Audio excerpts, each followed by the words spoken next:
Salam à tous et je suis très heureux de vous retrouver pour une nouvelle vidéo. Adam Aznou et Hossam Sahraoui ont été présélectionnés par Walid Regragui qui, je le rappelle, annoncera sa liste de joueurs convoqués pour ce rassemblement de septembre le 29 août. Aujourd'hui, on va revenir sur cette information. Mais juste avant qu'on commence avec cette vidéo, si ce n'est pas fait, je t'invite à t'abonner, à liker et à commenter cette vidéo. Et un très grand merci à l'ensemble des personnes qui feront ça. Premièrement, je le répète, le Maroc aura un rassemblement lors de ce mois de septembre et va affronter le Gabon le 6 septembre et les Autos le 10 septembre. Concernant ce rassemblement, déjà on a quelques petites informations concernant la liste du coup avec Adam Aznou et Hossam Sahraoui qui ont tout simplement été présélectionnés par Walid Regragui. Donc on n'est pas sûr à 100% que ces joueurs-là figurent réellement dans la liste finale du coach marocain, mais il y a de grandes chances honnêtement, surtout du côté de Adam Aznou qui a été refoulé lors de la Coupe du Monde du 17 et lors de ces Jeux Olympiques de 2024 à Paris. Et donc forcément, voilà, le Maroc doit en quelque sorte un petit peu récupérer ce joueur-là qui a été un petit peu délaissé de côté et qui pourrait totalement, de façon naturelle, se retourner vers l'Espagne. C'est quelque chose dont je vous avais déjà parlé.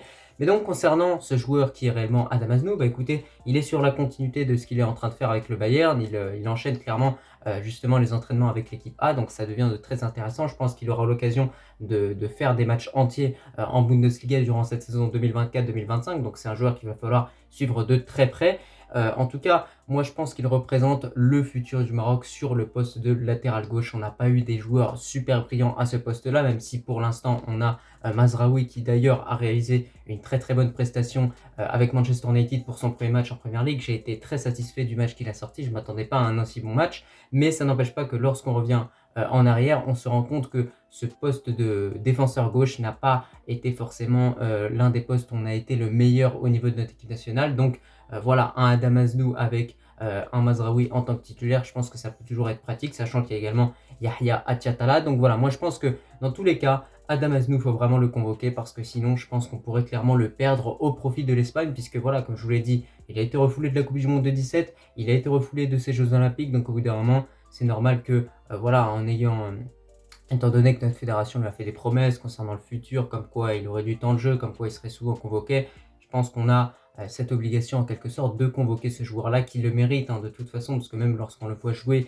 honnêtement, malgré son très très jeune âge, franchement il a un potentiel de fou et c'est un joueur qui est très conquérant, qui va vers l'avant balle au pied, qui se jette pas lorsqu'il va défendre. Donc voilà, moi je vous le dis encore une fois, c'est le futur du Maroc sur ce poste d'arrière gauche. De l'autre côté, on a Hossam Sahraoui. Et alors là, on va faire vraiment une grosse parenthèse par rapport à ce joueur-là qui a récemment signé du côté de Lille, qui a commencé à enchaîner quelques matchs et à avoir ses premières minutes, sachant qu'il porte le numéro 11, donc logiquement, il devrait avoir un rôle majeur dans cette équipe-là. Alors personnellement, c'est un joueur que j'ai pu suivre justement quelques mois avant qu'il signe du côté de Lille et franchement je vous jure que lorsque vous regardez un petit peu des compilations, vous allez voir qu'il est très très intéressant. Et donc là, en ce sens, c'est tout à fait logique en réalité de le présélectionner. Maintenant, est-ce qu'il a le talent suffisant pour être réellement convoqué dans la liste finale? Je ne pense pas, peut-être pas encore, mais en tout cas c'est déjà une très très bonne nouvelle qu'il soit présélectionné, que Walid Regragui garde un œil sur ce joueur-là, parce qu'il ne faut pas oublier justement qu'il est international norvégien. D'accord? Donc lui, il va devoir effectuer un changement de nationalité sportive pour directement rejoindre le Maroc. C'est pas ancré, voilà, son avenir il n'est pas ancré, ça peut encore changer à tout moment.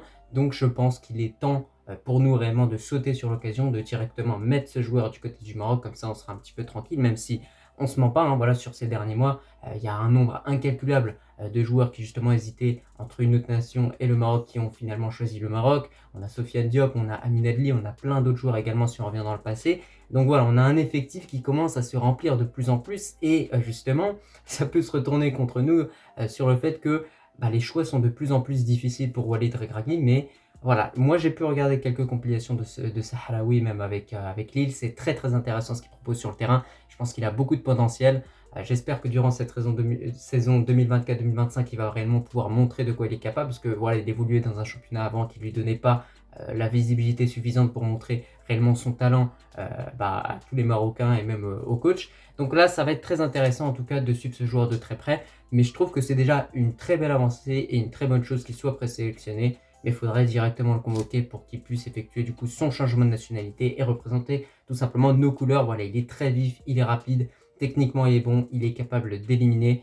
Voilà, je vous laisse juste regarder de vos propres yeux. Mais en tout cas, je pense que c'est un joueur dont on va beaucoup parler, en tout cas dans les années à venir, Inch'Allah. En tout cas, n'hésitez pas à me donner votre avis en commentaire par rapport à Adam Aznou et Osama Sahraoui, mais selon moi, ces deux joueurs-là méritent clairement de recevoir cette présélection, hein, voilà, parce que c'est pas réellement une convocation, mais même mériteraient, pourquoi pas, de recevoir une convocation. Je vous l'ai dit, pour Adam Aznou, c'est une question de vie ou de mort, on doit absolument le garder de notre côté, donc il faut le convoquer.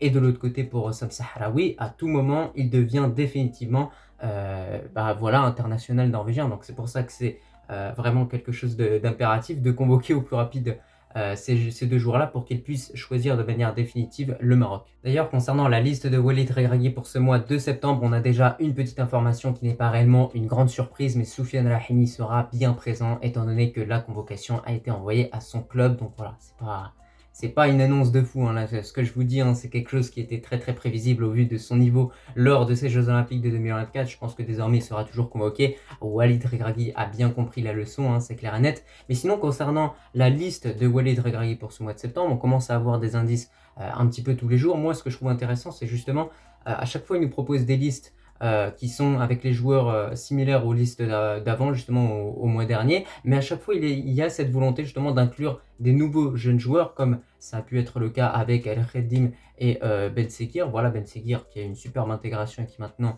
est clairement un titulaire indiscutable en équipe nationale, et je pense qu'il mérite tout à fait ce statut-là. Mais là, encore une fois, ça peut être intéressant, je pense, d'inclure dans cette liste de septembre Osam Sahraoui et Adam Aznou, ou bien peut-être un des deux pour éviter non plus qu'il y ait beaucoup trop de jeunes.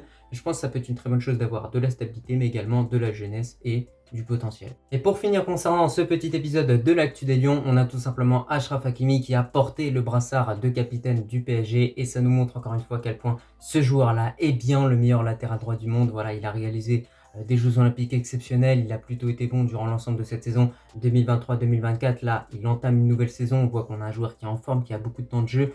On espère au maximum voilà, qu'il ne sera pas blessé durant les prochains mois, parce que voilà, il enchaîne beaucoup les matchs, et je crois qu'il a dû disputer 60 matchs au total dans la saison, donc c'est un total qui est énorme. Il y a une Coupe d'Afrique également très compliquée en Côte d'Ivoire, donc voilà, franchement chapeau.